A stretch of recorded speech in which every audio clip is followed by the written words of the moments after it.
আসসালামু আলাইকুম। কেমন আছো সবাই?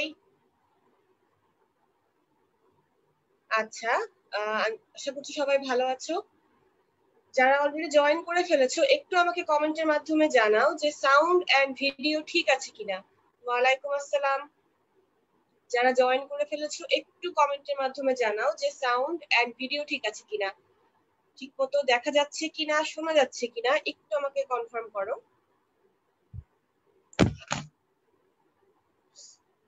আচ্ছা, সব ক্লিয়ার। আমি একটু দেরি করে ফেলেছি আজকে, আন্তরিকভাবে দুঃখিত। আচ্ছা, শুরু করি তাহলে। হ্যাঁ, ওকে।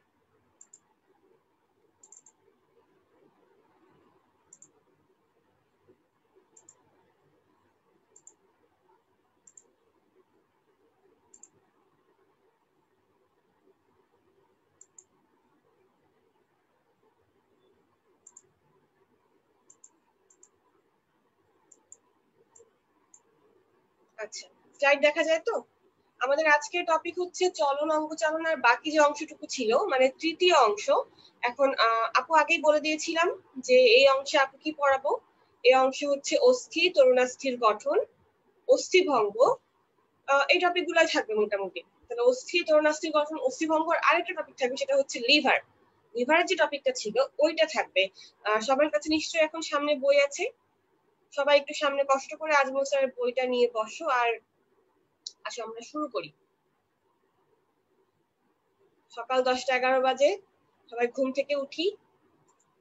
এভাবে কঙ্কালের মতো ঘুমিয়ে থাকলে হবে না, চলো আমরা এখন ঘুম থেকে উঠি, আমরা এখন পড়াশোনা করব।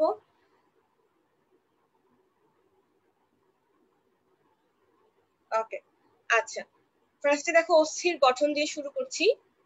অস্থির গঠন, আচ্ছা, তুমি চিন্তা করো তোমার দেহে কিন্তু কঙ্কালতন্ত্রের প্রধান উপাদান হচ্ছে অস্থি আর তরুণাস্থি। এখন অস্থির কথা যদি বলি, অস্থি আবার কয়েক রকম আছে, তো প্রকারভেদ একটু পরে যাচ্ছি। আগে একদম বেসিক যে গঠনটা সেটা নিয়ে কথা বলি। আমি একটু জুম করি, দেখো এই ছবিটা তুমি দেখতে পাচ্ছ, আমরা কি এটা কোন অস্থি? এটা কিন্তু আমাদের হিউমেরাস। ঠিক আছে, এটা হিউমেরাসের একটা ছবি। এই ছবিটাই তুমি দেখো যে পুরাটাই কিন্তু মোটামুটি বলা যায় যে নিরেট। এইখানে একদম এই মাথাটায় মানে প্রান্তের দিকে এই অঞ্চলটা হচ্ছে একটু স্পঞ্জি টাইপের দেখাচ্ছে। তার মানে পুরাটাই কিন্তু নিরেট। অর্থাৎ একটা অস্থি যে সম্পূর্ণটা নিরেট হবে তা কিন্তু না। একটা অস্থির কিছুটা অংশ স্পঞ্জিও হতে পারে, কিছুটা অংশ নিরেট, দুইটা মিক্স থাকতে পারে। দেখা যায় যে যত বৃহৎ হাড়গুলো আছে, বড় বড় হাড় যেগুলো, সেগুলোর অনেক সময় প্রান্ত ভাগে এরকম স্পঞ্জি অবস্থা থাকে।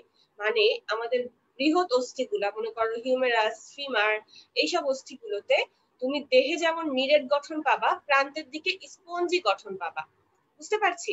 এবং এই যে প্রত্যেকটা অস্থি, অস্থি কি দিয়ে গঠিত, অস্থির প্রধান উপাদান কি? দেখো, প্রত্যেকটা অস্থির গঠনে তুমি কিছু জৈব অংশ পাবা এবং কিছু অজৈব অংশ পাবা। জৈব এবং অজৈব অংশের দেখবা পার্সেন্টেজ দেওয়া আছে তোমার বইয়ে। এখন জৈব অংশের নাম কি কি আছে? জৈব অংশের নামের মধ্যে তুমি দেখবা যে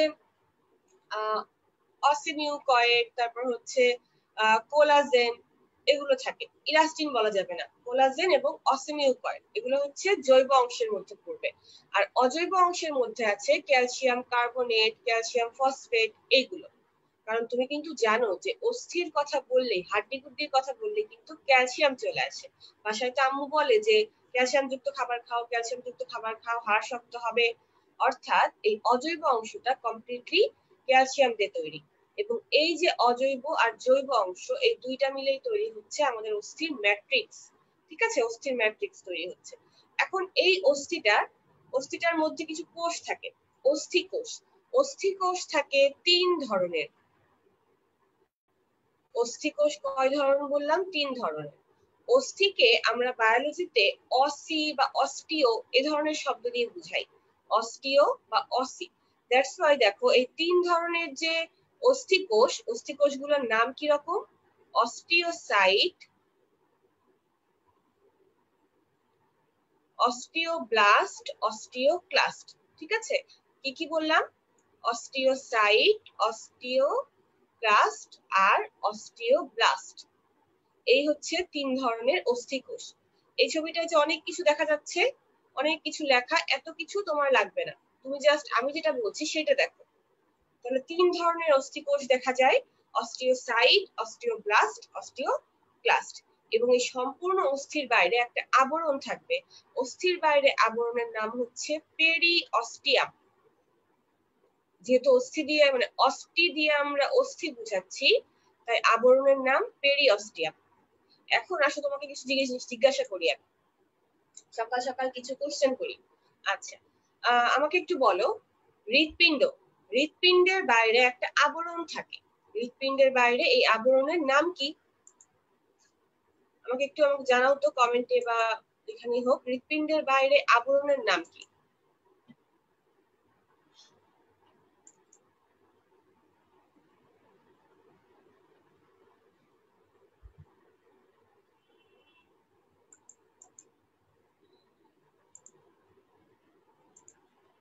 হৃৎপিণ্ডের বাইরে আবরণের নাম হচ্ছে পেরিকার্ডিয়াম। Very good. আচ্ছা, যদি আমি বলি ফুসফুসের বাইরে আবরণের নাম কি? এটা পারার কথা, প্লুরা, রাইট? ফুসফুসের বাইরে আবরণের নাম হচ্ছে প্লুরা। সেম ভাবে আমাদের অস্থি তরুণাস্থির বাইরেও কিন্তু আবরণ থাকে, অস্থি তরুণাস্থির বাইরে এই আবরণগুলোর নাম কি? পেরিঅস্টিয়াম। অস্থির বাইরের আবরণ হচ্ছে পেরিঅস্টিয়াম। আচ্ছা, এখন দেখো এই যেগুলো হচ্ছে একদম প্রাথমিক যে ব্যাপার স্যাপার, গঠন ভিত্তিক কথাবার্তা। এবার চলে আসি অস্থির প্রকার ভেদে। অস্থি অ্যাকচুয়ালি দুই প্রকার কি কি? নিরেট এবং স্পঞ্জি অস্থি।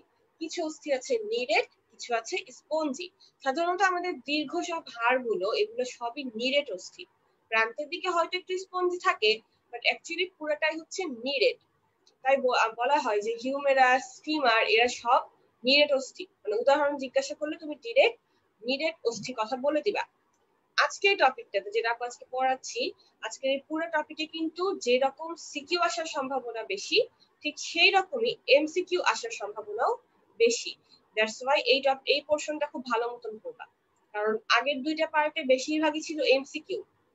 আজকেটাতে কিন্তু এই যে অস্থির গঠন, এটা কিন্তু সিকিউ এর জন্য খুবই ইম্পর্টেন্ট, খুব মানে খুব। বিশেষ করে নিরেট অস্থির গঠনটা, নিরেট অস্থি দেখো এখানে ছবি দেখা যাচ্ছে, নিরেট অস্থিটা এরকম থাকে, একদম নিরেট অবস্থায়, কোনো মাঝখানে কোনো গ্যাপ থাকবে না, ফাঁকা স্থান থাকবে না। আর স্পঞ্জি অস্থিটা স্পঞ্জের মতো হয়, দেখো কেমন স্পঞ্জের মতো ছিদ্র ছিদ্র ছিদ্র ছিদ্র, এই যে দেখো এরকম। এখন আসো আমরা নিরেট অস্থির গঠনটা আরেকটু সূক্ষ্ম ভাবে দেখি। এই যে দেখো এই ছবিটাতে, দেখো নিরেট অস্থির গঠনগুলো বোঝা যাচ্ছে। প্রথম কথা হচ্ছে, নিরেট অস্থির গঠনকে আমরা বলি হ্যাভার্সিয়ান তন্ত্র বা হ্যাভার্সিয়ান সিস্টেম।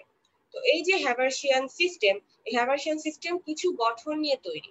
এখানে কিছু গঠন দেখা যায়, দেখো হ্যাভার্সিয়ান সিস্টেমে মনে করো এই যে তুমি দেখতে পাচ্ছ পুরাটা নিরেট অস্থি, এই পুরাটার মধ্যে যে প্রত্যেকটার মাঝখানে যে গোল গোল দেখা যাচ্ছে, মনে করো এই যে একটা গোল দেখা যাচ্ছে, এই একটা গোল, এই একটা গোল, এই প্রত্যেকটা গোল হচ্ছে একটা করে হ্যাভার্সিয়ান তন্ত্র।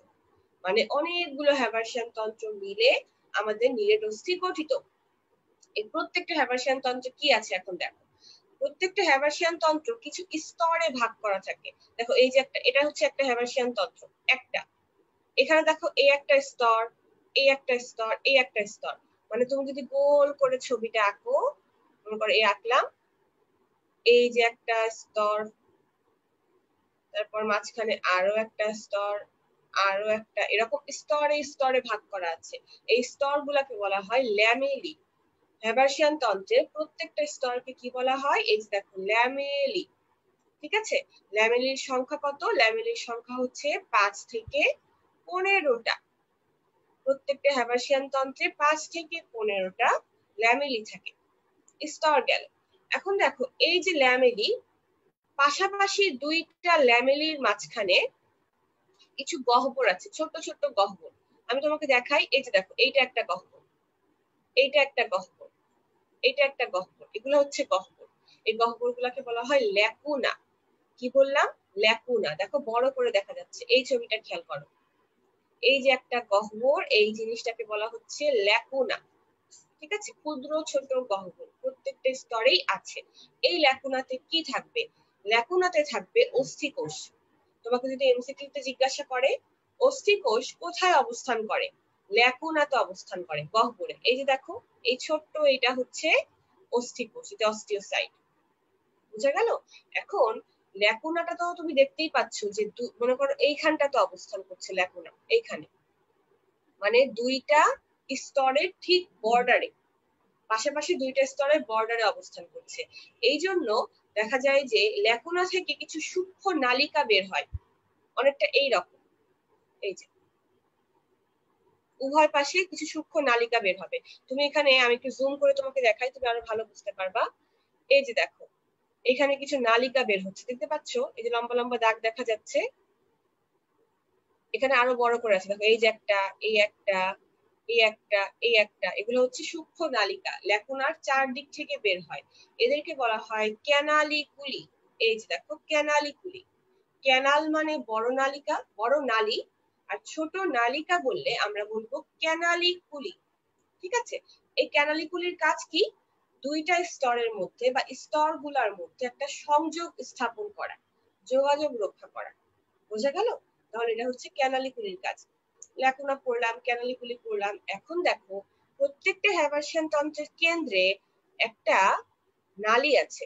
এই যে কেন্দ্রের এই গোলটা, এটা হচ্ছে একটা নালী, এটার নাম হচ্ছে কেন্দ্রীয় নালী।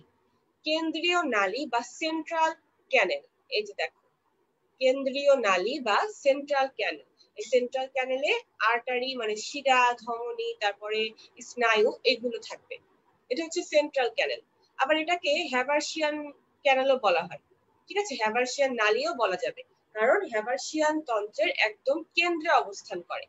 তিনটা নাম: কেন্দ্রীয় নালী, সেন্ট্রাল ক্যানেল, হ্যাবারশিয়ান নালী। এখন আরেকটা সমস্যা হচ্ছে, একটা টার্ম তোমার বইয়ে আছে, সেটা হচ্ছে ভকম্যানস ক্যানেল। এই ভকম্যানস ক্যানেল জিনিসটা কি, এটা তোমার বই পড়ে বোঝা যায় না। দেখো আমরা যখন উপর থেকে দেখছি তখন কিন্তু আমি হ্যাবারশিয়ান তন্ত্রকে এরকম গোল দেখতে পাচ্ছি, এরকম গোল, রাইট? আচ্ছা, এখন যদি আমি একটা সাইড থেকে দেখি, মানে একটা নিরেট অস্থি আমি কি বলবো, প্রস্থচ্ছেদ করলাম, আবার এদিক দিয়ে লম্বচ্ছেদ করলাম, লম্বচ্ছেদটাকে আমি একটা সাইড থেকে দেখবো, তাহলে আমি এইরকম একটা ভিউ পাবো, ঠিক কিনা? এখন এই ভিউ এর মধ্যে তোমাকে একটু দেখাই, এই যে আড়াআড়ি নালীগুলো, এই নালীগুলো একটু খেয়াল করো। আড়াআড়ি এই যে নালী, দেখো তো অস্থির ভিতরে কিন্তু যোগাযোগ রক্ষা করছে। অস্থির গঠনের ভিতরে আড়াআড়ি এই নালীগুলোকে বলা হয় ভকম্যানস ক্যানেল। ভকম্যানস ক্যানেল বা কি বললাম, ভকম্যানস নালী। ঠিক আছে? এটা কিন্তু হ্যাবারশিয়ান তন্ত্রের কেন্দ্রেরটা না, এটা জাস্ট একটা সাইডে দেখা যাবে, একটা সাইডে বিভিন্ন হ্যাবারশিয়ান তন্ত্রের মধ্যে যোগাযোগ রক্ষা করবে, ভকম্যানস ক্যানেল। এই ছবিটাতে অনেক কিছু দেখানো যাচ্ছে, তুমি এত কিছু দেখতে চাও না, তুমি জাস্ট সিম্পল আপনি যেগুলো বলছি সেগুলো তোমার বইয়ে আছে। এখানে তো অনেক কিছু লেখা যেগুলো তোমার বইয়ে নাই, তো অত কিছু তোমার পড়তে হবে না, তুমি জাস্ট যেটুকু পড়াচ্ছি ওইটুকুই ফলো করো। তাহলে আমরা আরেকবার রিভিউ করি। হ্যাঁ, আমরা একটু লিখে লিখে রিভিউ করি। প্রথমে হচ্ছে নিরেট অস্থি। আচ্ছা, নিরেট অস্থিটা আমি এখন জিজ্ঞাসা করব, তোমরা একটা একটা করে আমাকে উত্তর দিবা। নিরেট অস্থির গঠনকে বলা হয় হ্যাবারশিয়ান তন্ত্র। হ্যাবারশিয়ান তন্ত্রে কিছু স্তর থাকে। স্তর কয়টা থাকে? 5 থেকে 15টা। এই স্তরগুলোকে কি বলা হয় তোমরা বলো, বই না দেখে বলবা, মাত্রই পড়িয়েছি, মনে আছে? এই স্তরগুলোকে কি বলা হয়?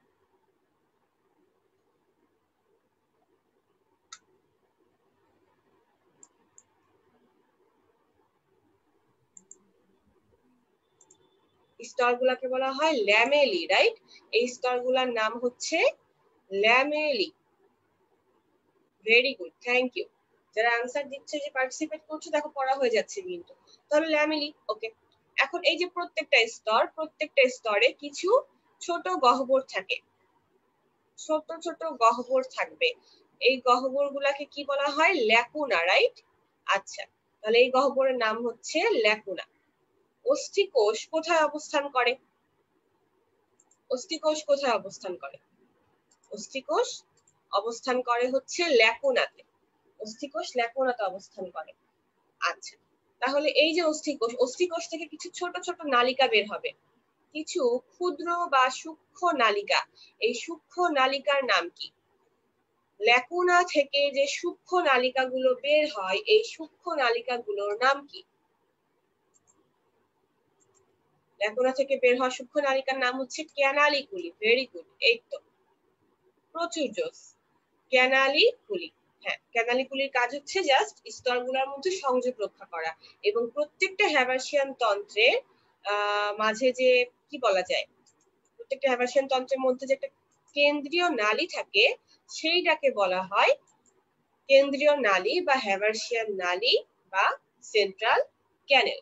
এবং এই হ্যাবাসিয়ান তন্ত্রগুলোর মধ্যে যোগাযোগ রক্ষার জন্য কিছু আড়াআড়ি নালী দেখা যায়, ঠিক আছে, আড়াআড়ি অবস্থায়।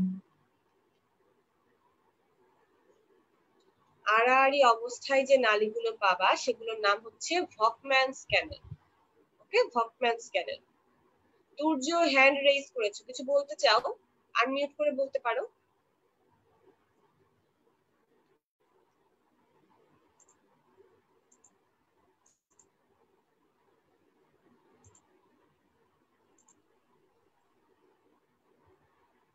সূর্য হ্যান্ড রেইজ করেছিলে, কিছু বলবা? আচ্ছা, না, মেবি। তাহলে নিরেট অস্থির গঠনটা ক্লিয়ার। এখন তোমাকে বলি, এটা কিন্তু সিকিউ এর জন্য খুবই ইম্পর্টেন্ট, কারণ সিকিউ এ তোমাদের যে প্রয়োগের কোশ্চেনটা থাকে, প্রয়োগের কোশ্চেনে কিন্তু খুব কমনলি এটা আসে যে নিরেট অস্থির গঠন, এবং ছবি আসবে মাস্ট। নিরেট অস্থির গঠনের ছবি কোশ্চেনে চাক বা না চাক তুমি দিবা, কারণ তুমি যখন নিরেট অস্থির গঠনে যে প্রত্যেকটা টার্ম সুন্দর করে লিখছো যে কোনটা কি জিনিস, তাতে তুমি ছবি দিয়ে একটু লেবেলিং করে দাও, ওখানে তুমি ফুল মার্কস পাবা, কারণ তোমার বই কিন্তু ছবিটা খুব সুন্দর করে দেওয়া। তুমি তোমার বই থেকে দিতে পারো, বা যদি মনে হয় যে না, আপু যেটা দেখালাম স্লাইডে, তুমি এখান থেকে দেখে দিবা, এখান থেকেও দিতে পারো। আর ছবি চাইলেও তুমি ছবি দিবা, না চাইলেও দিবা। খুব ইম্পর্টেন্ট কিন্তু, এটা কিন্তু সিকিউতে আসার মতন কোশ্চেন। এখান থেকে সিকিউতে আসবে কি বলি, নিরেট অস্থির গঠন, এটা একটা জিনিস। আর একটা হচ্ছে তোমাদের নিরেট অস্থি আর স্পঞ্জি অস্থির যে পার্থক্য, নিরেট ও স্পঞ্জি অস্থির পার্থক্য, এটা কিন্তু সিকিউতে আসার মতো জিনিস। ছোটখাটো অনুধাবন জ্ঞানমূলক তো আছেই, এটা তো কোনো কথাই নাই। আচ্ছা, তাহলে এখানে নিরেট অস্থির গঠন ক্লিয়ার। স্পঞ্জি অস্থি নিয়ে আসলে তেমন কিছু বলার নাই। স্পঞ্জি অস্থি নিয়ে কি বলবো, একটু বলে দাও, করোনাস্থিতে যাওয়ার আগে স্পঞ্জি অস্থি নিয়ে একটু বলে দিই। স্পঞ্জি অস্থি বলতে গেলে যে অ্যাকচুয়ালি স্পঞ্জের মতো গঠন, অনেক ক্ষুদ্র ক্ষুদ্র প্রকোষ্ঠ দেখা যায়, এবং স্পঞ্জি অস্থির এই প্রকোষ্ঠগুলোকে বলা হয় ট্র্যাবেকুলা। কি বলা হয়? ট্র্যাবেকুলা। এই জন্য স্পঞ্জি অস্থির গঠন ও কাজের একক হচ্ছে ট্র্যাবেকুলি। ট্র্যাবেকুলি বলা হয়। স্পঞ্জি অস্থির উদাহরণ দেওয়া আছে, দেখবা স্তন্যপায়ী মানে আমাদের করটিকার যে হাড়গুলো, মাথার হাড়, আমাদের মাথার হাড় কিন্তু সবসময় হালকা হতে হয়, কারণ তোমার বডির হাত পায়ের হাড় যে পরিমাণ ভারী, অনেক ভারী কিন্তু। কেন বলতো? কারণ দেখো যে তুমি কিন্তু তোমার সব কাজকর্ম এই হাত পা দিয়েই করছো, তুমি অনেক ভারী ভারী জিনিস তুলছো, অনেক পরিশ্রম করছো, যদি তোমার হাড় নরম হয় পট করে ভেঙে যাবে। এই জন্য যেন ভেঙে না যায়, যেন তুমি কাজগুলো ভালো মতো করতে পারো, সেই জন্য দেখা যায় যে আমাদের হাত পায়ে বা আমাদের যে অঙ্গ দিয়ে আমরা কাজকর্ম করি, এগুলা সব শক্ত অস্থি, নিরেট অস্থি। ঠিক সেম কথা তোমার মাথার ক্ষেত্রে। তোমার মাথা কিন্তু তোমার বডির একটা ব্যালেন্সের মেইন জায়গা। যদি তোমার দেহের সব জায়গার তুলনায় যদি মাথা বেশি ভারী হয়ে যায়, তুমি কিন্তু একদিকে হেলে পড়ে যাবে। এই জন্য মাথার অস্থিগুলাকে একটু হালকা রাখা হয়েছে। অর্থাৎ স্তন্যপায়ীদের করটিকার হাড় কিন্তু স্পঞ্জি অস্থি। আবার দেখবা যে ছোট বাচ্চাদের হাড়ও কিন্তু প্রথম দিকে একটু স্পঞ্জি গোছের থাকে। পাখিদের হাড় এটা কিন্তু স্পঞ্জি অস্থি। অর্থাৎ তুমি কিন্তু নিরেট এবং স্পঞ্জি দুইটারই উদাহরণ পড়বা। উদাহরণ কিন্তু must, both for MCQ and CQ. আচ্ছা, হ্যান্ড রেইজ করেছিলে ঐশ্বর্য, তুমি কিছু বলতে চাও? ঐশ্বর্য কিছু বলবা? জি আপু, নিয়েটোসিসে জি আপু, নিয়েটোসিসে কোনো ফাঁকা স্থান থাকে না, তাহলে ওইখানে কি একটু জোরে অস্থি বলতে মজ্জা হবে, থাকে আমি না? কিছু শুনতে পাচ্ছি না। আপু, নিয়েটোসিসে কোনো ফাঁকা স্থান থাকে না, তাহলে অস্থি মজ্জা কি থাকে না ওইখানে? হ্যাঁ হ্যাঁ, একটা ভালো কোশ্চেন করেছো। নিরেট অস্থি আসলে শুনতে নিরেট মনে হলেও এটা যে একদম একদম ফুল নিরেট তা কিন্তু না। আমি তোমাকে ছবি দেখিয়েছিলাম একটু আগে, চলো ওইটাতেই ফিরে যাই। এই ছবিটা দেখো, মনে করো এই যে এটা, এটা হচ্ছে নিরেট অস্থি। অবশ্যই এই দেখো পুরোটা নিরেট না, কিন্তু মাঝখানের এই এরিয়াটা কিন্তু ফাঁকা আছে, এইখানটাতেই থাকে অস্থি মজ্জা। নিরেট অস্থিতে অস্থি মজ্জা থাকে, সেটা আবার দুই রকম, লাল অস্থি মজ্জা আর হলুদ বা পিত অস্থি মজ্জা। কোনটা থেকে কি কাজ হয় সেটাও বলে দেই। দেখো, লাল অস্থি মজ্জা যেটা, আমাদের রক্তের রং কি লাল রঙের না, এই জন্য লাল অস্থি মজ্জা থেকে রক্তকণিকা তৈরি হয়।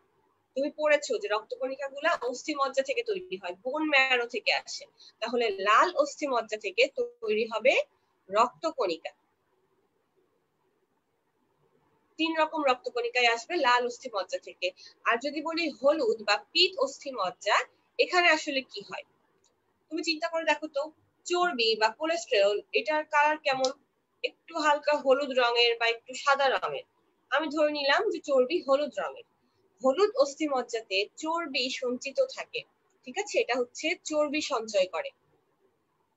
হলুদ বা পিত অস্থি মজ্জা চর্বি সঞ্চয় করে। তাহলে অস্থি মজ্জা বা বোন ম্যারোর টপিকটা ক্লিয়ার। আর কারো কোনো কোশ্চেন আছে? ফেসবুক লাইভে যারা আছে তারা কোনো জিনিস জিজ্ঞাসা করতে চাও? আচ্ছা, তাহলে আমি নেক্সট টপিকে যাচ্ছি। নেক্সট টপিক হচ্ছে তরুণাস্থি। অস্থির কাজ কিন্তু পুরো, বুঝছো? এই টপিকে কিন্তু আসলে কিছুই বাদ দেওয়ার মতো নাই, যা আছে সবকিছুই লাগবে এখানে। চলে আসি তরুণাস্থি। তরুণাস্থি আমাদের দেহে কোথায় কোথায় থাকে, এটা প্রথম কথা। দেখো, এখানে একটা তরুণাস্থির ছবি দেখা যাচ্ছে, এটা হচ্ছে থাইরয়েড গ্ল্যান্ড, থাইরয়েড গ্রন্থি। থাইরয়েড গ্রন্থির ঠিক উপরে এই জায়গাটায় এই জিনিসটা হচ্ছে থাইরয়েড তরুণাস্থি, ঠিক আছে। দেখো, আমাদের গলায় কিন্তু সামনের দিকে আছে আমাদের স্বরযন্ত্র, স্বরযন্ত্র তার ঠিক পরে শুরু হয় ট্রাকিয়া, ঠিক আছে, ট্রাকিয়া বা শ্বাসনালী। এই যে স্বরযন্ত্র, ট্রাকিয়া, এরা কিন্তু সম্পূর্ণভাবে তরুণাস্থি দিয়ে গঠিত। আবার আমাদের আরো কিছু জায়গায় আছে, মনে করো কিছু বড় বড় অস্থির মাথায়, যেমন হিউমেরাস, ফিমার, এগুলোর একদম শেষ প্রান্তে আমরা কিছুটা তরুণাস্থি খুঁজে পাই। তারপর আমাদের বহিকর্ণে তরুণাস্থি পাওয়া যায়, নাকের বিভিন্ন এরিয়াতে কিন্তু তরুণাস্থি পাওয়া যায়, একদম সামনেই যে জায়গাটা তুমি নাড়াতে পারো নাকের, এই যে নাকের ডগা বলে আমরা, নাকের টিপটা, এই টিপটাও কিন্তু তরুণাস্থি দিয়ে নির্মিত। এরকম নড়ে, দেখছো? কারণ এটা অস্থি না, এই জায়গাটা অস্থি, এখানে শক্ত, এটা তুমি নাড়াতে পারবে না, বাট এই জায়গাটা কিন্তু নড়ে, এটা হচ্ছে তরুণাস্থি দিয়ে তৈরি। মানে এই সব জায়গায় তরুণাস্থি আছে। তরুণাস্থির গঠন নিয়ে যদি কথা বলি, তাহলে এই গঠনে মনে করো বেশ কিছু ইম্পর্টেন্ট জিনিস পাওয়া যায়। যেমন এই যে দেখো, এটা হচ্ছে ছবি, তরুণাস্থির গঠনটা এইরকম। প্রথমত, একটু আগে আপু পড়িয়েছিলাম, অস্থির বাইরে একটা আবরণ থাকে যার নাম হচ্ছে পেরিঅস্টিয়াম। তরুণাস্থির বাইরে আবরণের নাম হচ্ছে পেরিকন্ড্রিয়াম। এটা তরুণাস্থির বাইরের আবরণ। তরুণাস্থি বলতে আমরা বুঝবো যেখানেই তুমি কন্ড্র শব্দটা পাবা সেটাই হচ্ছে তরুণাস্থি, ঠিক আছে। তরুণাস্থিতে হচ্ছে কন্ড্র শব্দটা থাকবে, আর যদি অস্থি হয় সেক্ষেত্রে কি থাকবে? অস্টিও। এগুলো হচ্ছে চেনার উপায় আর কি। এখন দেখো, এই যে তরুণাস্থির গঠনে আমাদের নিশ্চয়ই এখানেও ম্যাট্রিক্স আছে, মাতৃকা। তরুণাস্থির মাতৃকাতে কি থাকে? মেইনলি দুইটা প্রোটিন থাকে, ঠিক আছে, কন্ড্রোমিউকয়েড আর কন্ড্রোঅ্যালবুনয়েড। তোমার বইয়ে আছে দেখবা, দুই ধরনের প্রোটিন, কন্ড্রোমিউকয়েড, কন্ড্রোঅ্যালবুনয়েড। এই দুইটা প্রোটিন মিলে তরুণাস্থির মাতৃকা গঠন করে। তরুণাস্থির মাতৃকার নাম হচ্ছে কন্ড্রিন। কি বললাম? কন্ড্রিন, ঠিক আছে, এটা তরুণাস্থির মাতৃকার নাম। তরুণাস্থিতেও কি কোষ থাকবে না? অস্থিতে তো কোষ ছিল, 3 রকম ছিল, অস্টিওসাইট ছিল, অস্টিওব্লাস্ট, অস্টিওক্লাস্ট, এগুলো ছিল। তরুণাস্থির কোষকে কি বলা হয়? তরুণাস্থির কোষ হচ্ছে কন্ড্রোসাইট, ঠিক আছে, কন্ড্রোসাইট। এটা হচ্ছে তরুণাস্থির কোষ, এক ধরনের কোষই পাওয়া যায়, কন্ড্রোসাইট। এবং এই যে কন্ড্রোসাইট, দেখবা যে ল্যাকুনা নামের যে জিনিসটা আমরা পড়েছিলাম অস্থির মধ্যে থাকে, এটা কিন্তু তরুণাস্থিতেও থাকে। এই যে দেখো, এইটা একটা ল্যাকুনা, এইটা একটা, এইটা একটা, এইটা একটা, এগুলা সব হচ্ছে ল্যাকুনা। ল্যাকুনা এখানেও সেম জিনিস, কিছু ছোট গহ্বর। তোমার মনে আছে কিনা, অস্থির গঠনে আমরা পড়েছি যে ল্যাকুনার ভিতরে অস্থি কোষ থাকে, তরুণাস্থিতেও সেম, তরুণাস্থি কোষ ল্যাকুনার ভিতরে থাকে, ঠিক আছে। মানে এই কন্ড্রোসাইট কোথায় থাকবে? ল্যাকুনার ভিতরে থাকবে। কন্ড্রোসাইট ল্যাকুনার ভিতরে থাকে। ক্লিয়ার? এটা হচ্ছে তরুণাস্থির গঠন। এখন যদি বলি তরুণাস্থির কাজ নিয়ে কথা বলি, আচ্ছা দাঁড়াও, তরুণাস্থির কাজের ব্যাপারটাই যদি আসি, তোমার বইয়ে দেখবা কয়েকটা পয়েন্ট করে দেওয়া আছে তরুণাস্থির কাজ। আমি বলবো ওই পয়েন্ট গুলা তুমি খুব সুন্দর করে পড়বা, 4-5টা পয়েন্ট আছে, তবে একটা ছন্দ দিয়ে পড়া যায়। জাস্ট একটা ওয়ার্ড, অঘটন। অঘটন সবার কাছে নিশ্চয়ই বই আছে, একটু মিলাও কষ্ট করে। দেখো, অ দিয়ে আমি বুঝাচ্ছি বিভিন্ন অঙ্গের আকৃতি গঠন করে। দেখো লেখা আছে যে বিভিন্ন অঙ্গের আকৃতি গঠন করে, বিভিন্ন অঙ্গের আকৃতি, এটা একটা গেল। তারপরে তুমি দেখবা শেষের যে পয়েন্টটা, সেই পয়েন্টে আছে অন্তকঙ্কাল গঠন করে। মানে মেরুদণ্ডী প্রাণীদের, ভ্রূণীয় মেরুদণ্ডী প্রাণীদের অন্তকঙ্কাল গঠন করে। মানে কি দাঁড়ালো, এই যে আমরা মানুষ বা আমাদের মেরুদণ্ডী প্রাণী যারা আছি, তারা সবাই যখন ভ্রূণ অবস্থায় থাকে মায়ের গর্ভে, তখন আমরা এরকম তরুণাস্থি গঠিত থাকি। আমাদের কঙ্কালে তখন অস্থি থাকে না, ভ্রূণ অবস্থায় সেটা থাকে হচ্ছে তরুণাস্থি। পরবর্তীতে যখন আমরা জন্মগ্রহণ করি, আস্তে আস্তে সেটা তরুণ অস্থিতে পরিবর্তন হবে। বা ভ্রূণ অবস্থায় যখন এটা আস্তে আস্তে বড় হচ্ছে, মনে করো একটা ভ্রূণ প্রথমে একদম ছোট, তারপর সে আস্তে আস্তে বড় হতে হতে একটা পূর্ণাঙ্গ মানুষ হচ্ছে, একটা পূর্ণাঙ্গ ছোট বাচ্চা। পূর্ণাঙ্গ বাচ্চা যখন হয়ে গেল, তখন সেটা অস্থি দিয়ে রূপান্তরিত হয়ে যাচ্ছে। ঠিক আছে? তাহলে অন্তকঙ্কাল,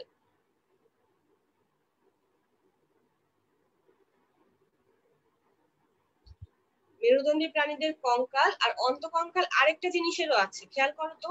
কন্ড্রিকথিস জাতীয় মাছের কথা বলা আছে, সবাই কিন্তু বইটা একটু দেখো। কন্ড্রিকথিস জাতীয় মাছ, কন্ড্রিকথিস নামটা শুনেই একটা কন্ড্র কন্ড্র ভাব আসছে না? কন্ড্র মানে আপু বলেছি তরুণাস্থি, অর্থাৎ কন্ড্রিকথিস জাতীয় যে মাছগুলো আছে, তোমাদের এই বইয়ের ফার্স্ট চ্যাপ্টারে আছে দেখবা, প্রাণী শ্রেণী বিন্যাসে। এই যে কন্ড্রিকথিস মাছ, এদের কিন্তু সম্পূর্ণ কঙ্কালটাই তরুণাস্থি দিয়ে তৈরি, এদের কঙ্কালে কিন্তু কোনো অস্থি নাই। তাহলে অ দিয়ে আমরা এগুলো পেলাম, অঙ্গের আকৃতি, অন্তকঙ্কাল।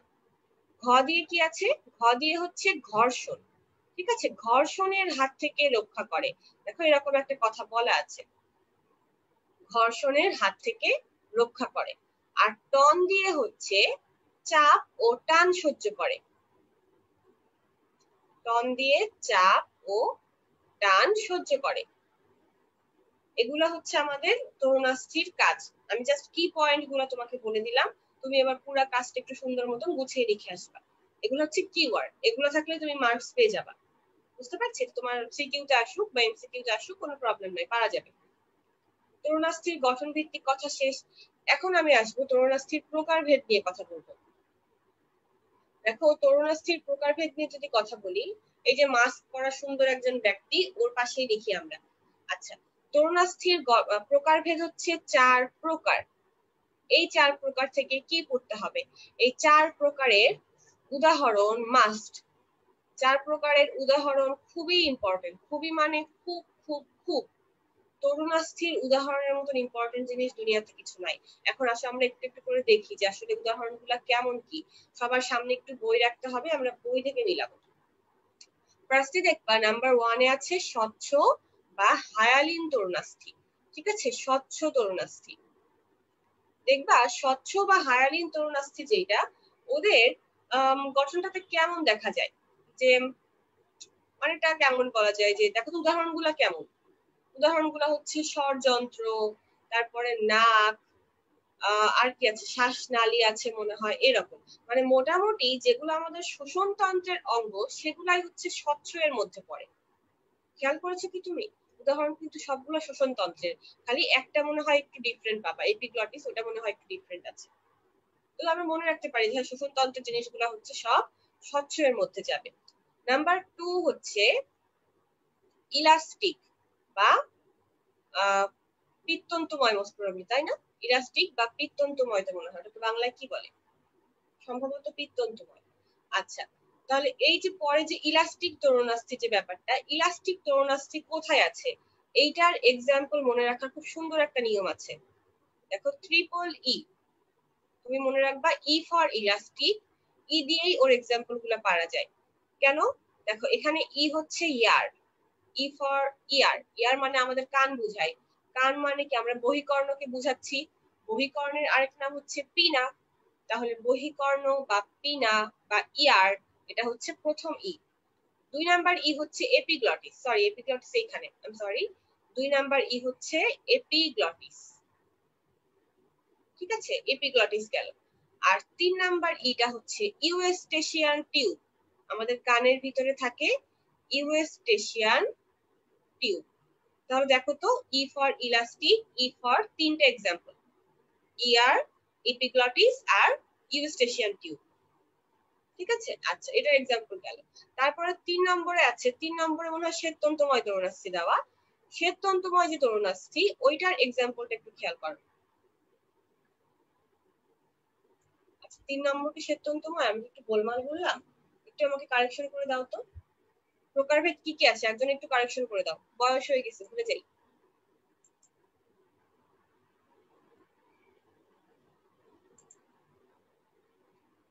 প্রকারভেদ কি কি আছে একটু বলো তো। প্রথমটা তো স্বচ্ছ, তারপর 2 নাম্বার কি? 2 নাম্বার আই থিঙ্ক ইলাস্টিক ছিল, ইলাস্টিকটাই তো আমার মনে হয় পিত্তন্তময়। আচ্ছা, 3 নাম্বারে, 4 নাম্বার হচ্ছে তোমাদের ক্যালসিফাইড বলে, এটাকে বাংলাতে কি বলে? বাংলাটাই ভুলে গেছি আমি। ক্যালসিফাইড, ক্যালসিফাইডটার কথা বলি আগে। ক্যালসিফাইড, দেখো ক্যালসিয়াম, ক্যালসিয়াম একটা ভাব আছে, ক্যালসিয়াম কোথায় থাকে? অস্থিতে, এই জন্য ক্যালসিফাইড তরুণাস্থিটাও তুমি অস্থিতে পাবা। কোথায় পাবা? হিউমেরাস আর ফিমারের মস্তকে পাবা, হিউমেরাস ও ফিমারের মস্তকে ক্যালসিফাইড পাওয়া যাবে।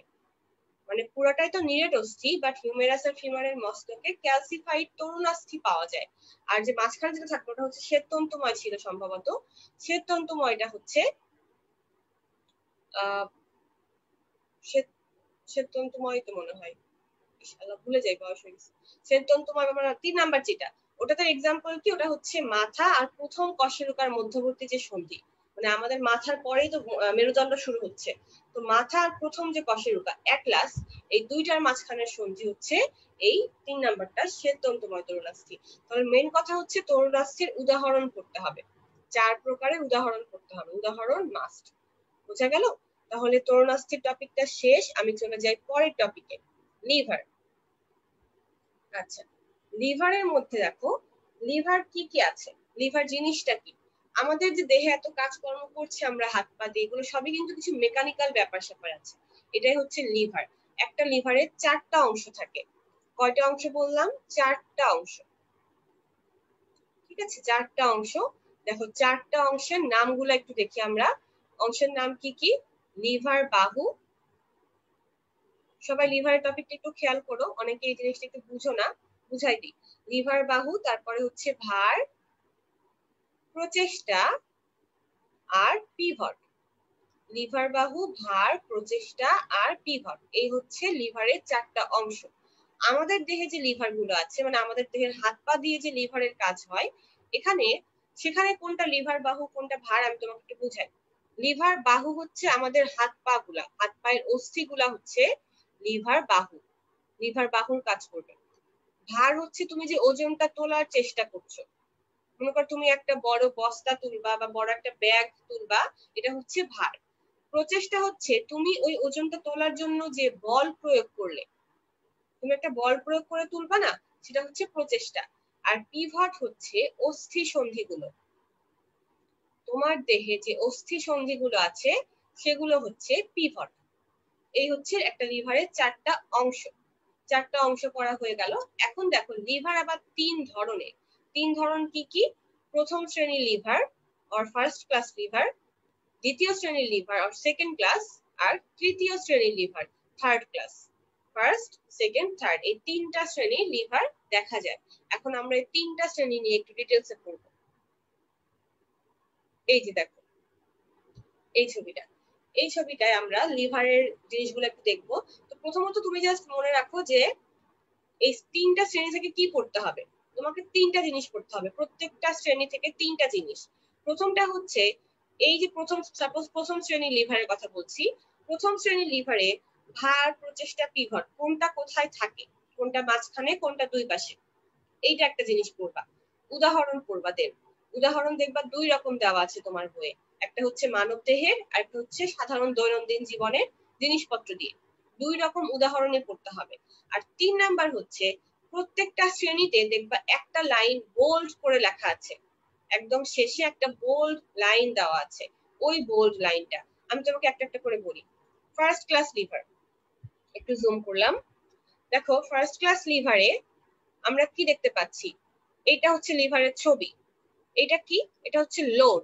লোড মানে এটা হচ্ছে ভার, ঠিক আছে, এটা ভার। এখানে এফ লেখা, এফ দিয়ে বোঝাচ্ছি ফালক্রাম। ফালক্রামেরই আরেক নাম হচ্ছে পিভট। তাহলে এটা হচ্ছে পিভট, আর এটা হচ্ছে অ্যাপ্লাইড ফোর্স, মানে তুমি যে প্রচেষ্টা দিচ্ছ। অর্থাৎ এখানে ছবি দেখে আমরা কি বুঝতে পারছি, যে প্রথম শ্রেণীর লিভারে পিভট মাঝখানে থাকে, ঠিক আছে, পিভট মাঝখানে, ভার আর প্রচেষ্টা দুই দিকে। উদাহরণটা তুমি কি দেখছো, এটা কি উদাহরণ, এটা হচ্ছে ঠেলা গাড়ি। প্রথম শ্রেণীর লিভারের উদাহরণ হচ্ছে প্রথম শ্রেণীর লিভারের উদাহরণ কি, ঠিক ঠেলা গাড়ি বলা যাবে না, প্রথম শ্রেণীর লিভারে তুমি কাঁচি বলতে পারো। কাঁচি মনে হয় প্রথম শ্রেণীর লিভারের সবচেয়ে বেটার এক্সাম্পল, ঠিক আছে। আচ্ছা, আর যদি মানুষের দেহের কথা বলি, মানুষের দেহে প্রথম শ্রেণীর লিভার খুবই কম আছে, খুব অল্প সংখ্যক। সেটা হচ্ছে যে আমাদের মাথা আর প্রথম কশেরুকার মধ্যবর্তী যে সন্ধি, এটা হচ্ছে প্রথম শ্রেণীর লিভার। মাথা আর প্রথম কশেরুকার মাঝখানের যে জয়েন্টটা, বা আমাদের মাথা যে নড়ানোর ব্যাপারটা, মনে করো তুমি তোমার মাথা যে চারদিকে নড়াচ্ছ, উঁচু করছো নিচু করছো, এটা হচ্ছে প্রথম শ্রেণীর লিভার। প্রথম শ্রেণীর লিভার দেখবা যে শেষে একটা সুন্দর বোল্ড লেটারে লাইন লেখা আছে, ওই লাইনটাও ইম্পর্টেন্ট।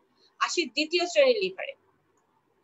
দেখো দ্বিতীয় শ্রেণীর লিভার যেটা, এখানে তুমি খেয়াল করো কেমন দেখতে। এখানে হচ্ছে দ্বিতীয় শ্রেণীর লিভারটার এক্সাম্পল কি আছে, তোমার বই দ্বিতীয় শ্রেণীর এক্সাম্পল কি দাও আমাকে একটু বলো তো। দ্বিতীয় শ্রেণীর এক্সাম্পল তোমার বই কি দেওয়া আছে, মানব দেহের না, জেনারেল, ইন জেনারেল কি দেওয়া আছে? সবার সামনে নিশ্চয়ই বই আছে, একটু আমাকে বলো দ্বিতীয় শ্রেণীর লিভারের এক্সাম্পল কি দাও।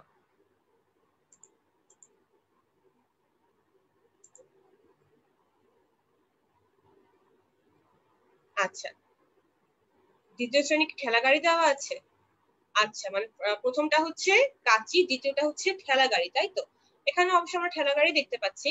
দেখো এখানে ছবিটায় কি দেখা যায়, এটা হচ্ছে ফোর্স, মানে তুমি যে বল দিচ্ছ, না সরি এটা ফ্যালক্রাম, আই সরি, এটা হচ্ছে ফ্যালক্রাম। ফ্যালক্রাম মানে এটা হচ্ছে পিভট, ঠিক আছে, এটা কি পিভট, ফ্যালক্রামটাই কনফিউজ করে দিচ্ছে বারবার, এটা পিভট। আচ্ছা, এটা হচ্ছে লোড, মানে তুমি যে ভার রাখলে ভার, আর এটা হচ্ছে অ্যাপ্লাইড ফোর্স। অর্থাৎ দ্বিতীয় শ্রেণীর লিভারে ভার মাঝখানে থাকবে, লোড থাকবে মাঝখানে। প্রথম শ্রেণীর লিভারে কি ছিল, পিভট মাঝখানে ছিল, আর দ্বিতীয় শ্রেণীর লিভারে ভার মাঝখানে থাকবে। এবং এটা উদাহরণ হচ্ছে ঠেলা গাড়ি। আর মানব দেহের ক্ষেত্রে এটা উদাহরণ কি, পায়ের আঙ্গুলের ডগায় যখন তুমি দাঁড়াও, এই যে দেখো এই ছবিটা, পায়ের আঙ্গুলের ডগায় দাঁড়ালে এইটা হচ্ছে আমাদের দ্বিতীয় শ্রেণীর লিভার। বুঝে গেল? আমি তোমাকে দরকার হলে ছবিটা একটু দেখাই, আমাদের মানব দেহে কিভাবে কাজ করছে সেটা একটু দেখাই। দেখো তোমার পায়ের আঙ্গুলের এখানে যে জয়েন্ট গুলো আছে, মনে করো আঙ্গুলের প্রত্যেকটা ফ্যালাঞ্জেসের মধ্যে যে জয়েন্ট, এগুলো হচ্ছে পিভট, এগুলো পিভট হিসেবে কাজ করবে। মাঝখানে তুমি এই যে তোমার পায়ের পাতা, পায়ের পাতা দিয়ে কিন্তু পুরা দেহের ওজনটাকে উপরে তুলে ধরছো, তাহলে তোমার এই পায়ের পাতাটাই কি পুরা ভার বহন করবে, অর্থাৎ এটা হচ্ছে ভার। তাহলে এই জায়গাটা কি, এই জায়গাটা হচ্ছে ভার, এটা হচ্ছে পিভট। আর এই যে তোমার পায়ের কি বলবো যে গোড়ালি, যেটা গোড়ালিটাই কিন্তু আলটিমেটলি বল দিচ্ছে নিচ থেকে, গোড়ালিটাই অ্যাকচুয়াল বল দিচ্ছে কিন্তু। তাহলে এই যে গোড়ালি, এই গোড়ালিটা হচ্ছে বল, ঠিক আছে, বল বা প্রচেষ্টা, যেটাই বলো না কেন। তাহলে দেখতে পাচ্ছ পায়ের আঙ্গুলের ডগায় দাঁড়ালে ভার কিন্তু মাঝখানে থাকে, পিভট আর প্রচেষ্টা দুই পাশে থাকবে। তোমাকে আমি প্রথম শ্রেণীর লিভারটা একটু দেখাই। প্রথম শ্রেণীর লিভার মানে কি, আমাদের মাথা নিচু করা বা উঁচু করা, এইটা। তো তুমি তোমার মাথাটাকে নিচু করবা, সবার আগে তোমার মাথা থাকছে, তাহলে মাথা কি, তোমার পুরা মাথার ভর যেটা ভার, তাহলে এই যে মাথা, এটা হচ্ছে ভার। আচ্ছা, এবং ভারের মাঝখানে আছে কিন্তু, ভারের পরেই কি তোমার এখানকার জয়েন্ট, মাথার আর ঘাড়ে তোমার মেরুদণ্ডের যে জয়েন্ট সেটা হচ্ছে মাঝখানে, মানে এই যে মনে করো এখানে জয়েন্ট আছে, এই জয়েন্টটা হচ্ছে পিভট। আর তারপরে আছে ফোর্স। দেখো তুমি যখন মাথা নিচু করো তোমার এই পিঠের আর ঘাড়ের মাসল গুলা কিন্তু কাজ করে, তোমার পিঠের আর ঘাড়ের মাসল গুলা চাপ দিবে বা বল প্রয়োগ করলে কিন্তু ওই পিভটটা বাঁকা হয়ে যাবে এবং তোমার মাথা নিচু হয়ে যাবে। আবার যখন ওই মাসল গুলা টান দিবে তখনও তোমার মাথা আবার সোজা হয়ে যাবে। বোঝা গেল? তাহলে এই মাসল গুলা, এই পেশিগুলা হচ্ছে প্রচেষ্টা। দেখো তো এখানে ভার আর প্রচেষ্টার মাঝখানে পিভট আছে, কথা মিললো?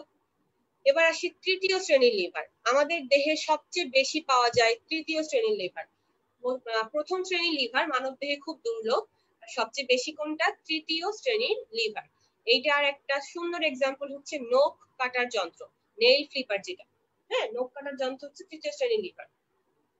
এখন দেখো এই যে তৃতীয় শ্রেণীর লিভার, এখানে কি হচ্ছে? এইখানে প্রচেষ্টা থাকবে মাঝখানে, ঠিক আছে? প্রচেষ্টা মাঝখানে, আর ভার আর পিভট হচ্ছে দুই পাশে। ভার আর পিভট দুই পাশে থাকে। মানব দেহে যে ভাঁজ করা বাহু, তোমার ভাঁজ করা হাত হচ্ছে তৃতীয় শ্রেণীর লিভারের উদাহরণ। ঠিক আছে? কি বললাম? ভাঁজ করা বাহু। কিভাবে দেখো, মনে করো যে তুমি তোমার হাত ভাঁজ করছো, তোমার হাত যখন তুমি এখন ভাঁজ করো, মনে করো তোমার হাতে কোনো একটা জিনিস আছে, তোমরা যে ছেলেরা যখন ডাম্বেল দিয়ে এরকম ব্যায়াম ট্যাম করে, আমি ধরে নিলাম এখানে ডাম্বেল আছে, এই ডাম্বেলটা যখন আমি এভাবে উঠাবো, এই যে উঠাচ্ছি এটা হচ্ছে লোড উঠাচ্ছি হাত দিয়ে। সাপোজ এই যে আপুর মোবাইলটা আমি এভাবে উঠালাম, এই যে মোবাইলটা উঠালাম এটা কি? লোড, এটা একটা ভার। তাহলে এই যে দেখো এখানে হচ্ছে লোড, ভার আছে। আচ্ছা, তারপর দেখো নেক্সট হচ্ছে তোমার হাতের এখানে যে পেশিগুলো, এই পেশিগুলাই কিন্তু শক্ত হয়ে যাবে যখন তুমি জিনিসটা উঠাও। ঠিক আছে? এই পেশিগুলো শক্ত হয়ে যাচ্ছে। তাহলে এই যে মনে করো এই পেশির সাথে যুক্ত হয়ে আবার এইখানকার যে পেশি, সেই পেশিগুলা কিন্তু আলটিমেটলি কাজ করে। তো কাইন্ড অফ বলা যায় যে তোমার এখানকার যে পেশিগুলো আছে এগুলার শক্তি যোগান দেওয়ার জন্যই কিন্তু তোমার হাতটা ভাঁজ হয়ে আসছে। এই শক্তি যেখানকার যে পেশি, একটু ভুল দেখাচ্ছে, এখানে বাইসেপস ব্রাকার কথা বলবো না, এই জায়গায় যে পেশিগুলো আছে সেই পেশিগুলোর জন্য তোমার হাতটা ভাঁজ হবে। তাহলে এটা হচ্ছে বল, ঠিক আছে? বল বা প্রচেষ্টা। আর একদম তোমার কোনই যেটা, কোনইটা হচ্ছে পিভট। বোঝা গেল? অর্থাৎ তৃতীয় শ্রেণীর লিভারে কিন্তু প্রচেষ্টা মাঝখানে থাকে, এবং উদাহরণ হচ্ছে ভাঁজ করা বাহু। দ্রুত গতির সঞ্চালন সুবিধা পাওয়া যায় তৃতীয় শ্রেণীর লিভারে। লিভার গুলো তোমাকে যদি পরীক্ষায় বর্ণনা করতে বলে, তুমি কি এখন পারবা না? বুঝে লিখতে পারবা তো? জাস্ট মনে রাখো যে কোন মানে কোন ক্ষেত্রে মাঝখানে কি থাকবে। প্রথম শ্রেণীতে পিভট মাঝখানে, দ্বিতীয়তে হচ্ছে ভার, আর তৃতীয়তে প্রচেষ্টা। পিভট, ভার, প্রচেষ্টা, এভাবে মনে রাখবা যে এই তিনটা মাঝখানে থাকবে। এবার তুমি উদাহরণের সাহায্যে একটু এক্সপ্লেইন করো। বোঝা গেল? লিভারের টপিকটা নিয়ে সবার একটু ঝামেলা থাকে যে লিভারটা আসলে কি জিনিস, কিভাবে কাজ করে। আমার মনে হয় না এরপর আর কোনো প্রবলেম থাকার কথা। আচ্ছা, নেক্সট টপিকে যাচ্ছি। নেক্সট টপিক হচ্ছে অস্থিভঙ্গ। আমাদের আজকের প্রায় শেষ টপিক, অস্থিভঙ্গ বা হাড় ভাঙা। অস্থিভঙ্গ হচ্ছে তিন ধরনের আছে। তিন ধরন কি কি? এই যে সিম্পল ফ্র্যাকচার বা সরল অস্থিভঙ্গ, কম্পাউন্ড ফ্র্যাকচার বা জটিল অস্থিভঙ্গ, আর একটা হচ্ছে কমিনিউটেড বা কমপ্লেক্স ফ্র্যাকচার, এটা হচ্ছে জটিল অস্থিভঙ্গ। সরল, যৌগিক আর জটিল, এই তিন ধরনের অস্থিভঙ্গ দেখা যায়। তোমাকে আমি এই ছবিটা দিয়ে একটু বুঝাই। মনে করো তোমার যে আমাদের ক্যাজুয়াল লাইফে যে নর্মাল ফ্র্যাকচারটা হয়ে যায়, যে হাত ভেঙে গেছে, প্রথমে বুঝতেই পারছি না, প্রচুর ব্যথা, প্রচুর ফুলে গেল, এক্সরে করলাম, তারপর দেখতে পেলাম যে হ্যাঁ মাঝখানে এই জায়গা থেকে একটুখানি ভেঙে গেছে, ভেঙে আলাদা হয়ে গেছে, বাট ভিতরেই আছে, ভেঙে দেহের বাইরে বের হয়ে আসে নাই। মানে বাইরে থেকে দেখলে বোঝা যাবে না যে এই জায়গাটা ভাঙা জায়গা, এক্সরে করার পরে বুঝতে পারি। এটা হচ্ছে সরল অস্থিভঙ্গ, জাস্ট তোমার হাড়টা দুইটা খণ্ডে ভাগ হয়ে যাবে, এক্সট্রা কোনো ইনজুরি নাই, এমনি ভিতরে হালকা পাতলা ইনজুরি আছে, বাইরে থেকে দেখে কোনো ক্ষত দেখা যায় না। অর্থাৎ মোটামুটি মনে হয় যে এই পুরা যে অস্থিভঙ্গটা সিম্পল ফ্র্যাকচার, এটা হচ্ছে একটা বদ্ধ অবস্থায় আছে, বাইরে থেকে বোঝা যায় না, দেখা যায় না। এই জন্য সরল অস্থিভঙ্গের আরেক নাম হচ্ছে বদ্ধ অস্থিভঙ্গ। বদ্ধ অস্থিভঙ্গ। তারপর আসি যৌগিক অস্থিভঙ্গে, কম্পাউন্ড ফ্র্যাকচার। কম্পাউন্ড ফ্র্যাকচার ছবিটা তুমি দেখো, একদম একটা হাড় ভেঙে দেহের বাইরে চলে আসছে না, এই হাড়টা মনে করো খুব সিভিয়ার একটা অ্যাক্সিডেন্ট, মানে খুব বাজে একটা অ্যাক্সিডেন্ট হলো এবং তুমি এত জোরে আঘাত পেয়েছো যে হাড় তো ভেঙে গেছেই, একটা অংশ পুরো দেহের মাংসপেশি ছেদ করে বাইরে চলে আসছে, বাইরে থেকে দেখে বোঝা যাচ্ছে যে হ্যাঁ হাড় ভেঙে গেছে, একটা অংশ বাইরে বের হয়ে আছে। মানে কি একটা হরিবল সিচুয়েশন, হিউজ পরিমাণে ব্লিডিং হবে এবং কোনোভাবেই কিন্তু এই ফ্র্যাকচারটা তুমি সার্জারি ছাড়া ঠিক করতে পারবা না। সিম্পল ফ্র্যাকচার কিন্তু সার্জারি লাগে না। আমরা কি করি বলতো, অনেকেরই তো হাত পা ভেঙে গেছে, নিশ্চয়ই ভাঙে তো, কি করি আমরা, জাস্ট ডক্টরের কাছে যাই, এক্স রে করি, শিওর হলাম যে হ্যাঁ ভেঙে গেছে, তারপর সেটা প্লাস্টার করে 2-3 মাস সময় একটু নড়াচড়া না করলে, প্লাস্টার ঠিক মতন মেনটেন করলে অটোমেটিক্যালি ঠিক হয়ে যায়, কিছু করা লাগে না। বাট কম্পাউন্ড ফ্র্যাকচারে যেহেতু তোমার হাড়ের একটা অংশ দেহের বাইরে চলে আসছে, অবভিয়াসলি এটা এখন তুমি প্লাস্টার করতে পারবা না, সার্জারি করে তোমাকে সেই অংশটা ভেতরে ঢুকাতে হবে। নাকি তুমি একটা ঠেলা দিবার ভেতরে চলে যাবে, না দিলাম এক ঠেলা ঢুকে গেল ভিতরে, এরকম কি হবে বলো?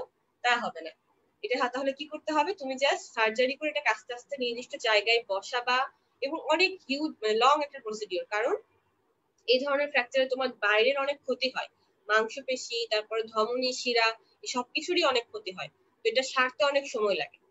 এবং দেখো এই ধরনের ফ্র্যাকচার মানে যৌগিক ফ্র্যাকচার যেটা, সেই ফ্র্যাকচারে কিন্তু আমরা বাইরে থেকে দেখেই বুঝতে পারছি যে এই মানুষটার হাত শেষ, হাত ভেঙে গেছে তো গেছেই, অর্থাৎ এটা হচ্ছে উন্মুক্ত অস্থিভঙ্গ। ঠিক আছে, এটা কি উন্মুক্ত অস্থিভঙ্গ বা ওপেন ফ্র্যাকচার বলা হয়, কম্পাউন্ড ফ্র্যাকচার বা ওপেন ফ্র্যাকচার। তোমাকে যদি ব্যাখ্যা করতে বলে যে যৌগিক অস্থিভঙ্গ হচ্ছে উন্মুক্ত অস্থিভঙ্গ, ব্যাখ্যা করো, অনুধাবনের কোশ্চেন আসতো, পারা যাবে। আচ্ছা, এবার আসি সর্বশেষটা, কমপ্লেক্স অর কমিউনিটেড ফ্র্যাকচার, এটা হচ্ছে জটিল অস্থিভঙ্গ। এখানে জাস্ট সিম্পল একটাই কথা, হাড় ভেঙে গুড়া গুড়া সিচুয়েশন। ওই যে আম্মু বলে না যে তোর হাড় ভেঙে গুড়া করে দিব, এটা হচ্ছে জটিল অস্থিভঙ্গ। হাড় ভেঙে কয়েক খণ্ড হয়ে যায়, দেখো অনেকগুলা খণ্ড হয়ে যায়, কয়েক টুকরা বিশিষ্ট হয়, একের অধিক বা দুইয়ের অধিক হতে পারে, এটা হচ্ছে জটিল অস্থিভঙ্গ। এবং এক্ষেত্রেও অবশ্যই তোমাকে সার্জারি করতে হবে, অস্ত্রোপচার করতে হবে, এবং এটাতেও সারতে বেশ সময় লাগে। অস্থিভঙ্গের ব্যাপারগুলো এগুলাই, তুমি জাস্ট একটু রিডিং পড়ো, প্রতিকার তো আমরা সবাই মোটামুটি জানি, তো রিডিং পড়লেই চলবে, এখানে আসলে মুখস্থ করার কিছু নাই। আর এখান থেকে যদি তোমাদের সৃজনশীল কোশ্চেন আসেও, সিকিউ যদি আসেও, ইজিলি আনসার করা যাবে আই থিঙ্ক, কারণ মোটামুটি সবারই অস্থিভঙ্গ বা ফ্র্যাকচার নিয়ে কমন একটা আইডিয়া আছে যে কি হয় না হয়, কি করতে হয় না হয়, এই ব্যাপারগুলা। নেক্সট টপিক হচ্ছে স্থানচ্যুতি, ডিসলোকেশন। তোমার বইয়ে টপিকটা আছে স্থানচ্যুতি। সবচেয়ে কমন হচ্ছে শোল্ডার, মানে কাঁধের যে জয়েন্টটা, এই জয়েন্টটা সবচেয়ে বেশি স্থানচ্যুত হয় আমাদের দেহে। এখন দেখো নরমালি এটা হচ্ছে আমাদের শোল্ডার জয়েন্ট, এমন থাকে, এটা সামনের দিকে চলে আসতে পারে, যে হিউমেরাসটা জায়গা থেকে খুলে সামনে চলে আসছে, অথবা পিছনে চলে গেছে। মানে স্থানচ্যুতির মেন কথা হচ্ছে একটা জয়েন্টে যখন দুইটা অস্থি বা দুইয়ের অধিক অস্থি আছে, যে কোনো একটা অস্থি তার জায়গা থেকে সরে গেছে। মনে করো ওই যে দেখবা যে ছোট বাচ্চাদের, একদম ছোট বাচ্চা যেটা 2-3 মাস বয়স, এই ধরনের বাচ্চাদের কিন্তু আমরা খুব সাবধানে উঠাই, হাত ধরে টান দেই না বা পা ধরে টান দেই না। কোলে নিতে গেলে বলা হয় যে বডি ধরে কোলে নাও, হাত ধরে টান দিও না বড় বাচ্চাদের মতন, কারণ তার এই জয়েন্ট গুলা কিন্তু খুব নরম আছে, টান দিলে এখান থেকে ডিসলোকেট হয়ে যাবে, জয়েন্টটা খুলে যেতে পারে, এবং এটা কিন্তু অনেক পেইনফুল এবং অনেক লং একটা প্রসিডিওর ঠিক হওয়ার জন্য। এটা হচ্ছে ডিসলোকেশন, জাস্ট সিম্পল। সবচেয়ে কমনলি কোথায় হয়, কাঁধের যে জয়েন্টটাতে, শোল্ডার জয়েন্টে হয়। এছাড়া তোমাদের আরেকটা টপিক আছে, সেটা হচ্ছে আহ মচকানো একটা টপিক আছে, মচকানো বা স্পেইন। মচকানোর ঘটনা সবচেয়ে কমনলি কোথায় ঘটে তোমাদের কি মনে হয়? দেখো দৈনন্দিন জীবনে সবচেয়ে বেশি মচকায় হচ্ছে গোড়ালি, 19 থেকে 20 হয়ে গেলেই গোড়ালি মচকে যায়, পা মচকে যায়, এটা হচ্ছে সবচেয়ে বেশি ঘটার ব্যাপারটা, গোড়ালি সবচেয়ে বেশি মচকায়। যারা খেলোয়াড় তাদের ক্ষেত্রে হাঁটু মচকায় বেশি, গোড়ালিও মচকায়। যারা গাড়ি চালায় তাদের ক্ষেত্রে দেখা যায় যে ঘাড় মচকানোর ব্যাপারটা বেশি হয়। মানে এই যে মচকানোর ব্যাপার, এটা কি জন্য হচ্ছে, যে আমাদের লিগামেন্ট গুলো অনেক সময় কি হতে পারে, যে লিগামেন্টে কোনো টান ধরলে বা লিগামেন্টে আঘাত লাগলে সেক্ষেত্রে মচকানোর সমস্যাটা হতে পারে। ইভেন এই মচকানোর জন্য লিগামেন্ট কিন্তু ছিঁড়েও যেতে পারে। আমি কিন্তু তোমাকে আগের দিন পড়িয়েছি লিগামেন্ট কি জিনিস, তাহলে লিগামেন্ট কিন্তু মচকানোর জন্য ছিঁড়ে যেতে পারে, এবং এই মচকানোর প্রথম লক্ষণ হচ্ছে ব্যথা হবে, হিউজ পরিমাণে ব্যথা হয়, বুঝছো, প্রচুর ব্যথা হয়, কিন্তু ফুলেও যেতে পারে। এখন এই যে আমরা এত পড়লাম, অস্থিভঙ্গ পড়লাম, স্থানচ্যুতি পড়লাম, মচকানো পড়লাম, এই যে আমাদের হাড্ডি গুড্ডি জাতীয় যা সমস্যা, সব সমস্যার প্রাথমিক চিকিৎসা কি? প্রাথমিক চিকিৎসা হচ্ছে রাইস। রাইস মানে ভাত। তার মানে কি ভাত খাবো বেশি বেশি? ভাত খেলেই সব সমস্যা সমাধান হয়ে যাবে? আম্মুর মতন বলো, কিছু হলেই পানি খাও, মাথা ব্যথা করে পানি খাও, জ্বর আসুক পানি খাও, যা হবে তাই পানি খাও। তো সেরকম কি এটাও না? আমরা এই রাইস দিয়ে 4টা জিনিস বুঝাচ্ছি। R for rest, I for ice, C for compression and E for elevation. এই যে 4টা টার্ম কিন্তু মুখস্থ রাখবা, এমসিকিউ এর জন্য কিন্তু এটা ইম্পর্টেন্ট। ঠিক আছে, তাহলে আমাদের আজকের পড়াশোনা কিন্তু শেষ। এগুলোই ছিল আমাদের আজকের জন্য। চলন অঙ্ক চালনা চ্যাপ্টারটাও শেষ। এখন আমাকে একটু সবাই বলো যে আজকে যা পড়ালাম বা এই পুরা চ্যাপ্টারটাতে চলন অঙ্ক চালনায় কারো কোনো সমস্যা আছে কিনা, কোনো কোশ্চেন আছে কিনা, কিছু জানতে চাও কিনা? দেখো নাকি সুন্দর কঙ্কাল স্পা করছে একদম আরামসে। কারো কোনো কোশ্চেন আছে? কেউ কিছু জানতে চাও?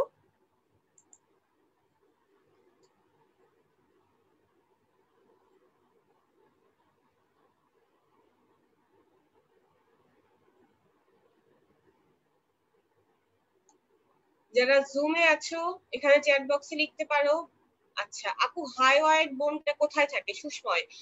হাইওয়াইড বোনটা হচ্ছে আমাদের ঠিক এইখানটাতে আছে, ঠিক এইখানটাতে, মানে করটির একদম সাথেই, করটির একদম সাথে। মনে করো এখানে হাইওয়াইড বোন দিয়ে সামনের দিকে করটি শেষ। ঠিক আছে, এটা হচ্ছে হাইওয়াইড বোন, একটা থাকে। ফেসবুকে যারা ক্লাস করছো তাদের কোনো কোশ্চেন আছে? এখানে 4জন বা 3জন স্টুডেন্ট হয়তো আছো। একটু আমাকে এখন একটু জানাও যে আজকে যে স্লাইডটা আপু দেখালাম এটার কি অ্যানোটেড পিডিএফটা দেওয়া লাগবে নাকি জাস্ট এমনি পিডিএফটা দিয়ে দিব? অ্যানোটেটেড পিডিএফটা কি লাগবে? সব কথা তোমার বই আছে, বইয়ের জিনিসই সবকিছু। আর কারো কোনো কোশ্চেন নাই আই থিঙ্ক। আচ্ছা, অ্যানোটেড পিডিএফ লাগবে কিনা এটা একটু বলো, কেউ একজন বললেই হবে। অ্যানোটেড পিডিএফ না লাগলে আমি এটা সেভ করবো না আর কি। আচ্ছা, রিয়াদ বলছো লাগবে। আচ্ছা ঠিক আছে, আমি আপলোড দিয়ে দিচ্ছি তাহলে। ওকে, তাহলে আমাদের আজকের ক্লাস শেষ। সবাই চ্যাপ্টারটা একটু ভালো মতো পড়ো, সুন্দর মতো পরীক্ষা দাও। আর পরীক্ষা অ্যাটেন্ড করছো তো শুধু ক্লাস করে চলে যেও না। তোমার ক্লাস ভালো লাগছে কি লাগছে না আমি জানি না, চেষ্টা করছি সর্বাত্মক যেন ক্লাস ভালো লাগে। আর যেটুকুই হোক নিজের থেকে যদি পড়ে একটু রিভিশন দিয়ে রাখো, পরীক্ষাটা দাও, তাহলে নিজের একটা অ্যাসেসমেন্ট হয়ে যায়। কারণ অনেকেরই অনেক চ্যাপ্টারে ঘাটতি থাকে, তুমি এগুলা থ্রু দিয়ে চ্যাপ্টারগুলো কমপ্লিট করে ফেলো। কারণ এইচএসসি কখন হবে বা আদৌ হবে কিনা জানি না, বাট তুমি তো অ্যাডমিশন দিবা নাকি, জীবনে অ্যাডমিশন নামক জিনিসটা তো আসবে। আর এই এইচএসসি হোক বা না হোক এগুলো তো পড়া লাগবেই তোমার আলটিমেটলি। তো এই জন্য সময় নষ্ট করো না, কারণ তুমি যত বেশি সময় পাচ্ছ চেষ্টা করো যে রিল্যাক্সে, অনেক বেশি প্রেশার নেওয়ার দরকার নাই, ঠান্ডা মাথায় অত সুন্দর করে পড়ার। রিভিশন ভালো থাকুক, মানে অ্যাটলিস্ট তুমি নিজের কাছে একটা হ্যাপি ফিলিং থাকবে তোমার যে হ্যাঁ আমি যা টাইম পেয়েছিলাম আমি অনেক সুন্দর মতন একটা প্রিপারেশন নিয়েছি, সেটা যেই পরীক্ষাই হোক, আইদার এইচএসসি অর অ্যাডমিশন যেটাই হোক। কারণ যদি কোভিড এর মধ্যে এইচএসসি হয়ও, কোশ্চেন কিন্তু সেরকম টাইট দিয়েই হবে, কারণ সময় তোমরা অনেক বেশি পাচ্ছ। কলেজ টলেজ খুলবে কিংবা পরীক্ষা হবে কি সেটা জানি না, বাট এইচএসসি যদি হয় সেক্ষেত্রে কোশ্চেন একটু টাইট দিয়েই করবে। ছাড় পাবা বলে মনে হয় না, কারণ এই বছর অ্যাডমিশনে তো ছাড় দিচ্ছে না। একটা অ্যাডমিশন যে হলো কোভিড অবস্থায় হলো বলে যে ইজি কোশ্চেন করবে তা কিন্তু করেনি। কোশ্চেন কিন্তু বেশ টাইট টুইট দিয়েই করেছে, তো বোঝাই যাচ্ছে যে ওনারা এই চিন্তায় মাথায় রাখছে যে স্টুডেন্ট তো সময় পাচ্ছে, বাসায় তো আছে, পড়তে তো পারছে, তাহলে কেন পরীক্ষায় পারবে না? এটা হচ্ছে ওনাদের লজিক। তো ঠিক আছে, ওনাদের লজিক ওনাদের জায়গায় ঠিক আছে। তো আমরা আমাদের প্রিপারেশন ঠিক রাখি। আর যদি কারো কোনো প্রবলেম থাকে স্টিল, তোমরা কিন্তু আমাকে কমেন্ট সেকশনে যে কোনো জায়গায় কমেন্টে মেনশন করলেই হবে, আমি চেষ্টা করবো এটা আনসার দেওয়ার জন্য। ঠিক আছে, তাহলে সবাই সুস্থ থাকো, ভালো থাকো, ইনশাল্লাহ হয়তো আবার দেখা হবে। আল্লাহ হাফেজ, আসসালামু আলাইকুম।